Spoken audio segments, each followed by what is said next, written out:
Nobita planted the sapling in the ground. The sapling began to grow rapidly. Doraemon leaned in to take a closer look, but he ended up falling into a hollow in the tree.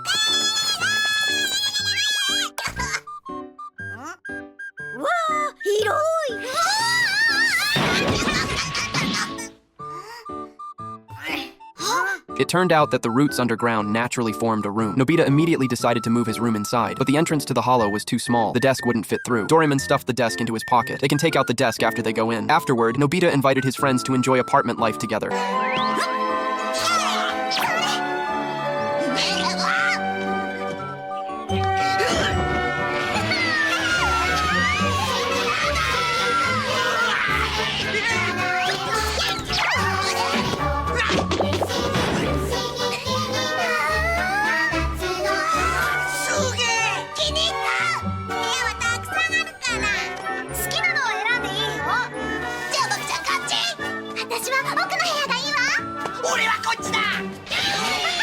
Doraemon was eating dorayaki all by himself in his room. Nobita was lazily lying on the floor reading manga. Jian was singing at the top of his lungs. Shizuka was leisurely playing the violin. Sunio was admiring his own performance with self-satisfaction. Everyone has their own private space. Nobita accidentally discovers an empty room. He decides to turn this room into a recreation room for everyone. In the evening, Mom calls Nobita to come eat, but Nobita isn't in his room. There's no sign of Nobita in the yard either. Suddenly, she heard playful noises coming from underground. Mom called Nobita to eat toward the tree hole, but Nobita doesn't want to go home. Shizuka thought it would be better to go home for the night. She didn't want to worry her family. Sunio and Jian agreed. After the three of them left, Doraemon urged Nobita to go home, but Nobita wouldn't listen at all. Doraemon had no choice but to go back on his own. As night fell, Nobita was the only one left in the huge apartment. At first, Nobita thought living alone was absolutely wonderful, but the empty room soon made him feel bored.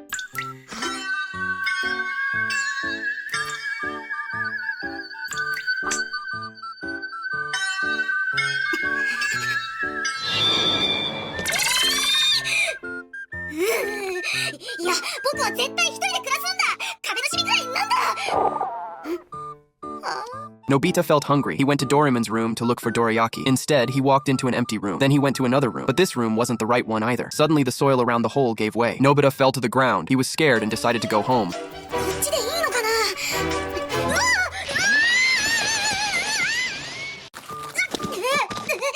Nobita fell into an unknown hole. Now he couldn't find his way back at all. He could only pick a random hole to crawl into. Inside the house, Mom was simmering soup. Dad asked where Nobita was. At that moment, Nobita was still searching for his way home. He was now both tired and hungry. Nobita curled up into a ball and began to cry silently. Just then, a delicious aroma drifted over. Nobita caught the scent too. It was the smell of the curry his mom was making. So he dug through the wall and crawled toward the scent. Finally, he saw a glimmer of light. Nobita pushed through the floor and crawled out. His mom and dad were stunned. Nobita was finally rescued. Overjoyed, he cried, and even his meal tasted especially delicious. The next day, Nobita went to the apartment tree. The entrance had already been buried. Doraemon rushed over, flustered, holding the instruction manual. It turned out the apartment tree was only effective for one day. Once that time passed, the apartment would turn into dirt. But everyone's things were still in the apartment. Nobita and Doraemon had no choice but to grab a shovel and start digging.